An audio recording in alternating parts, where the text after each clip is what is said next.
தித்தி இப்படி செல்போனே பார்த்துட்டு இருக்கியா தித்தி? வரட்டும் கண்ணு, ரிசல்ட் வரட்டும். ரிசல்ட்டுக்காக தான் அம்மா வெயிட்டிங். பார்த்துக்கிட்டே 48 மணி நேரம். 48 மணி நேரமா இருந்தா என்ன, 4 மணி நேரமா இருந்தா என்ன? கொஞ்சம் பயம் வேண்டாம். பயம் வேண்டாமா? ரிசல்ட் எனக்கு வரல, உனக்கு தான் வருது.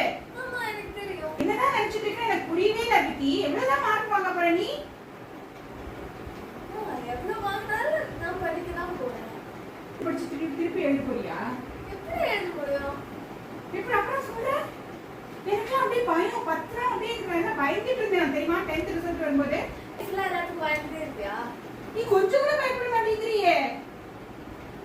இப்போ உனக்கு என்ன பயப்படணும்? அவ்வளவுதான்.